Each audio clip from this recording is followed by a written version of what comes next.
When we found out we had gotten the contract to do Myst 3, I mean, it was such an overwhelming honor. The only thing you could really equate it to is being in the film industry and having George Lucas say, "I'd like you to make the next Star Wars for me." There were certain themes in the game that we really wanted to stay consistent with, but we also wanted to add technology that would let the player look 360 degrees around them. We're not hiding anything, it's a complete world.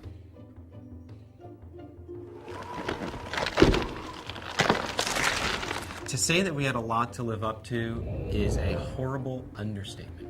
There are millions of people that have played Myst and Riven. There are millions that have such high expectations of what Myst 3 has to be that it's almost daunting.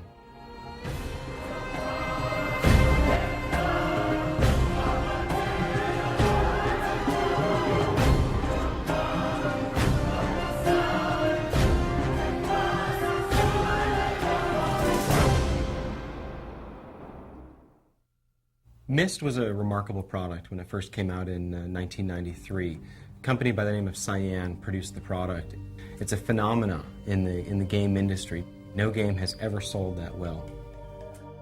The premise behind the Myst series is that this culture called the Dunny have found a way to link to the infinite possibilities that there are in the world by writing these books.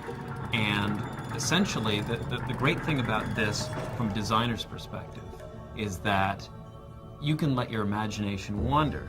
Anything that can be imagined exists somewhere. All you have to do is write it.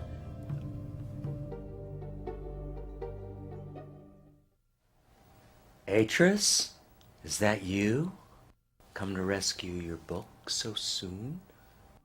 The really early decision that we made was to try to create a story context that would really offer us the opportunity to create a lot of deliberate puzzles. The lesson age concept gave us a great foundation to start from.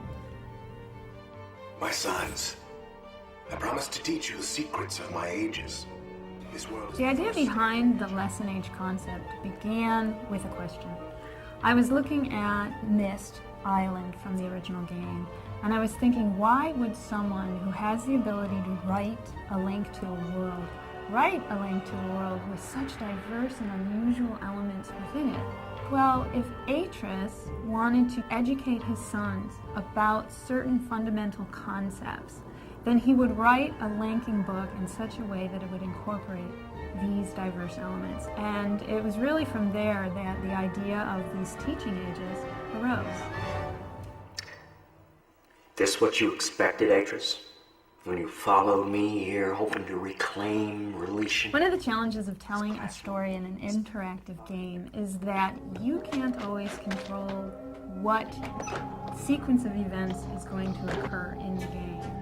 So in order to make a story work in Exile, we had to come up with ways in which we could tell the story from various directions. What's the matter, Atris? Can't remember how things work?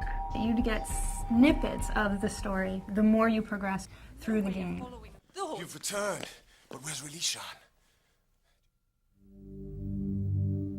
I think what Cyan managed to capture in the Myst games is a world that felt very bizarre and surreal and intriguing, but at the same time somehow familiar. They would take these things that were perhaps medieval or Baroque and juxtapose them in a certain way that was impossible in our own world. And I think that made it very accessible for a lot of people. What I really wanted the designers to explore was the boundaries of what was defined as an age. In Myst and Riven, you see an age as this island within sort of an endless sea in this world. And for us, that could be anything. The environments of Exile aren't meant to be intimidating. Jananan is a very tropical environment and sort of a rock climber's paradise. Voltaic has sort of a Grand Canyon feel, a very majestic feel. Tamana is the new home for Atris and Catherine and their baby Yisha, so we wanted something that was very familiar, very Myst and Riven-like. Some of the other environments are very different. The original idea we had behind Idana, or the Life Age, as we referred to it in production, was to gather as much life and enrichment as possible into one area. This is basically all about life. The idea of the inverted tree was taking something normal and tweaking it and making it a little abnormal.